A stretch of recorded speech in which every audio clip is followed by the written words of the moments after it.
Mark my words, AI is far more dangerous than nukes. Well, I mean, Tesla really faced a severe threat of death due to the Model 3 production ramp.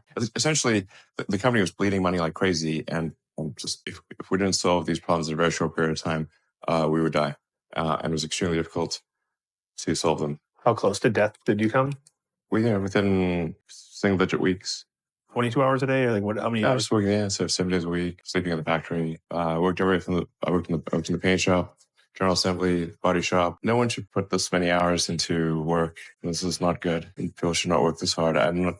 They should not do this. It's very painful. When I was young, I didn't really know what I was going to do when I got older. People kept asking me, but then eventually I thought that the idea of inventing things would be really cool. And the reason I thought that was because I read a quote from Arthur C. Clarke, which said that a sufficiently advanced technology is indistinguishable from magic, and that's really true. If you go back, say 300 years, the things that we take for granted today would be you'd be burned at the stake for. Being able to fly, being able to see over long distances, being able to communicate, and having access to all the world's information instantly from almost anywhere on the earth. This is stuff that really would be magic, or would be considered magic in times past. In fact, I think it actually goes beyond that, because there are many things that we take for granted today that weren't even imagined in times past. They weren't even in the realm of magic. So it actually goes beyond that. So I thought, well, if I can do some of those things, basically, if I can advance technology, then that's like magic, and that would be really cool. I also had sort of a slight existential crisis, because I was trying to figure out what does it all mean? Like, what's the purpose of things? And I came to the conclusion that if we can advance the knowledge of the world, if we can do things that expand the scope and scale of consciousness, then we're better able to ask the right questions and become more enlightened. And that's really the only way forward. I think about what technology solution is necessary in order to achieve the particular goal, and then try to make as much progress in that direction as possible. I think being a multi-planet species and being out there among the stars is important for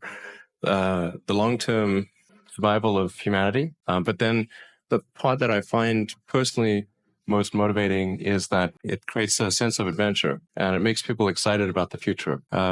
If you consider two futures, one where we are forever confined to Earth until eventually something terrible happens, or another future where we are out there on many planets, maybe even going beyond the solar system, I think that second version is incredibly exciting and inspiring, and there need to be reasons to get up in the morning. Life can't just be about solving problems.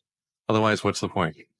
There's got to be things that people find inspiring and make life worth living. When my brother and I were starting our first company, instead of getting an apartment, we just rented a small office, and we slept on the couch.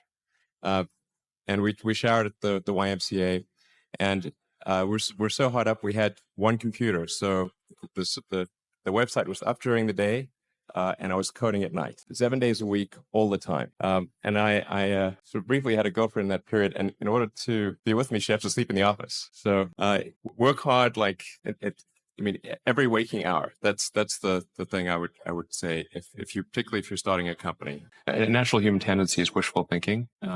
So a challenge for entrepreneurs is to say, well, what's the difference between really believing in your ideals and sticking to them versus pursuing some unrealistic dream that doesn't actually have merit? And that is a really difficult thing to tell you. Can you tell the difference between those two things? Right. So you need to be sort of very rigorous in your self-analysis.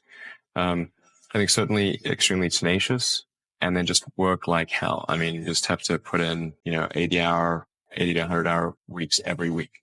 That all those things improve the odds of success. Or how do you think about making a decision when everyone tells you this is a crazy idea? Or where do you get the internal strength to do that? Well, first of all, I'd say I actually think I feel fear quite strongly. So it's not as though I just have the absence of fear. I feel it quite strongly. But there are just times when something is important enough, you believe in it enough, that you do it in spite of fear. People shouldn't think, well, I feel fear about this, and therefore I shouldn't do it. It's normal to feel fear. So you just feel it and let the importance of it drive you to do it anyway. If you just accept the probabilities, then that diminishes fear. Drive overrides fear. It's about believing in the future and thinking that the future will be better than the past. And I can't think of anything more exciting than going out there and being among the stars.